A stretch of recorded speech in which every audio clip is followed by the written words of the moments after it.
você pode pousar na outra pista visual? E aí o cara diz que sim, e ele fala para um outro helicóptero assim, você está avistando o tráfego tal? E o cara fala, sim. Ah, então desvie e passe por trás dele. Isso você está tirando uma tecnologia que está te auxiliando e está deixando na mão do ser humano tomar decisões. E isso é um furo em várias camadas de segurança que tem. Nos Estados Unidos acontece muito isso, o volume de tráfego é muito grande. E a princípio você pode pensar, putz, mas isso é muito inseguro. Você colocar esse componente assim do ser humano ali no meio. No entanto, faz décadas que eles usam esse sistema e fazia 15 anos que eles não tinham acidente aéreo com colisão aérea. Então, não é que seja perigoso, você adicionou um componente a mais. E aí, uma coisa interessante, né? A gente estava falando de teoria de conspiração, né? Que as pessoas, o que mais elas falam de conspiração?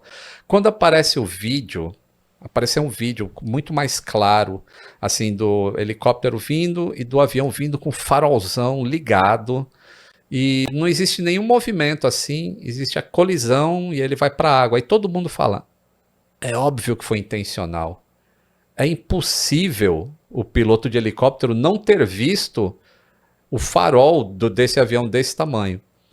E eu entendo a dificuldade das pessoas de entenderem isso, mas se elas entendessem assim, o que eles estavam fazendo ali, que era um voo de treinamento, usando o Night Vision Goggles, NVG, que são os óculos de visão noturna, em que você transforma todo o teu campo de visão em verde e branco, basicamente. Igual, sei lá, Jogo, o filme, né? Predador, o jogo, o filme Predador, essas coisas. Ou qualquer celular da década de 90. Tela verde. Que era só o quadradinho.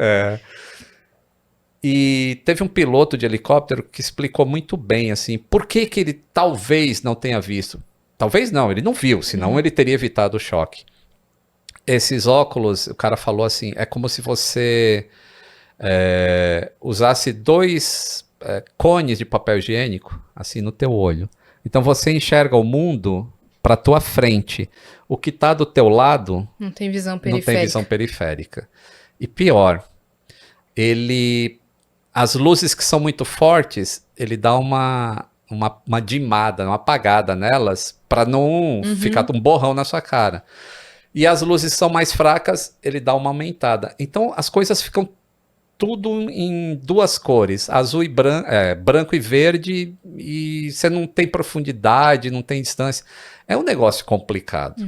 Então, provavelmente eles não viram mesmo. E quando ele falou que viu, porque ele responde para a torre, eu estou vendo o tráfego, ele estava vendo o que estava atrás do avião que bateu nele, e não o avião que bateu nele, porque o avião que bateu nele veio nesse sentido. No vídeo dá para ver que eles batem assim. E aqui é onde ele não tem visão periférica.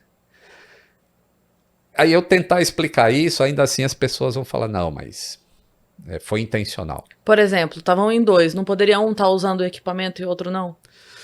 Essa é uma boa pergunta também. E foi feita essa pergunta para os pilotos, né? Assim, por que um não usa e o outro não usa? É porque, primeiro, essa é uma pergunta até mais legal, que é assim, além disso, por que eles estavam fazendo esse tipo de treinamento em Washington, D.C., que é um dos aeroportos mais críticos que tem, com o maior número de movimentos? Então, eles não podem estar um usando e outro não, porque se o que estiver usando, ele está em comando e ele ficar incapacitado por qualquer motivo, deu um ataque cardíaco, alguma coisa, o outro tem que imediatamente assumir a operação usando o Night Goggles. Então, os dois têm que estar usando. Essa foi a resposta que me foi dada. E por que eles estão fazendo isso em Washington? Porque eles fazem isso lá. É uma missão que eles têm que fazer. Então, se eles têm que fazer essa missão, eles têm que treinar essa missão. Então, eles estavam em um treinamento, porque aquilo é vida real. Uma simulação do que Uma acontece. simulação. Agora, uma coisa que seria quase para tranquilizar as pessoas é que, mesmo sem ter enxergado, mesmo se um não tivesse visto o outro, porque o piloto do avião de passageiros com certeza não viu o helicóptero. E o helicóptero provavelmente não viu o avião vindo por causa dessa questão da visão periférica. Mas mesmo que eles não tivessem se visto, existe uma... Por onde o helicóptero passa, existe um teto máximo que o helicóptero pode subir, que são 200 pés, que dá 60 metros. A altitude máxima que o helicóptero pode voar naquele trecho. E o avião naquele trecho ele estaria a uns 120 metros. Então ele passaria...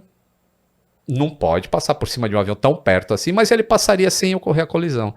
Então, uma das questões que a investigação vai focar é... Porque o avião estava baixo.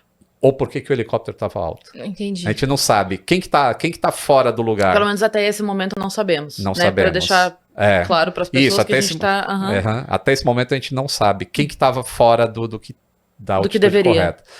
Em 30 dias, a partir do acidente, deve sair um relatório preliminar que já deve ter algumas informações factuais. Ainda a gente não vai saber ainda como o acidente se desenvolveu, porque isso demora um ano mais ou menos, para analisar todos esses fatores bem pequenos. Isso pode trazer uma mudança grande em como os Estados Unidos fazem o controle de tráfego aéreo. Porque agora existe um presidente lá que, aliás, falou uma grande besteira na entrevista coletiva. Ele já praticamente falou que foi o controle de tráfego aéreo que errou. E não se sabe o que aconteceu. Então, falou pior. Ele falou que é por causa da administração anterior ter a questão do DEI, né, que é o inclusão, e isso foi o que causou o acidente. Terrível falar isso, porque isso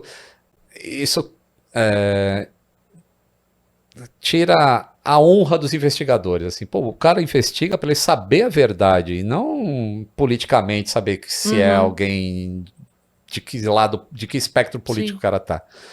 Enfim, aconteceu isso. Mas eles vão chegar à raiz do problema e podem mudar a maneira com que se faz separação visual nos Estados Unidos.